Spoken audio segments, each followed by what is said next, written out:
to Can I end ask this, a question? Yes, sir. I want to ask this to Kary. How do they misuse PCR to estimate all these supposed free viral RNAs that may or may not be there? I think misuse PCR is not quite. I don't think you can misuse PCR. Actually, no, the results, the interpretation of it. See, if you can say, if they could find this virus in you at all, and with PCR, if you do it well, you can find almost anything in anybody. It starts making you believe in the sort of Buddhist notion that everything is contained in everything else, right? I mean, because if you can amplify one single molecule up to something that you can really measure, which PCR can do, then there's just very few molecules that you don't have at least one single one of them in your body, okay? So that could be thought of as a misuse of it, just to claim that it's meaningful. But the real misuse of it is that you don't need to test for HIV. You don't need to test for the other 10,000 retroviruses that are unnamed also in the subject. See, somebody that's got HIV generally is going to have almost anything that you can test for because they have definitely been. HIV is a fairly rare virus.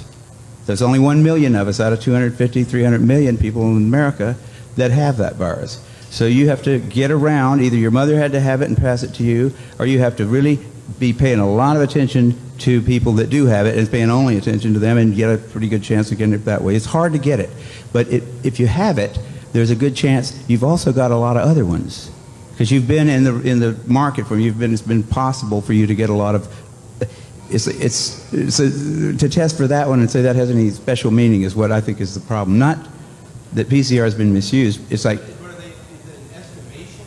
It's not an estimation. No, it's a really quantitative thing. It tells you something about nature and about what's there, but it allows you to take a very minuscule amount of anything and make it measurable, and then talk about it in meetings and stuff like it is important.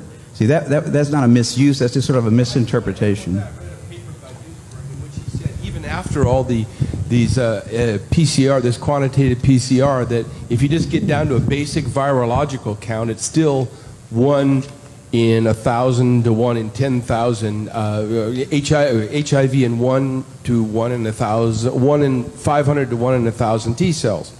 It is. No, there's very little of what they call HIV, and what's been brought out here by Philpott and Isai already.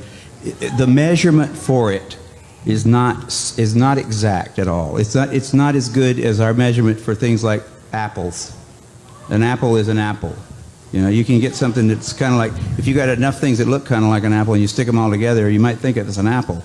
But and HIV is like that. Those tests are all based on things that are invisible, and the results are inferred in a sense. PCR is separate from that. It's just a process that's used to make a whole lot of something out of something. That's what it is. But it's not. It doesn't tell you that you're sick, and it doesn't tell you that the thing you ended up with really was going to hurt you or anything like that. That's why it's not. So even if you believe in HIV, it can't tell the difference between virus particles or active live virus. I mean, there's a lot of questions involved in this. Guys, thank you very, very much.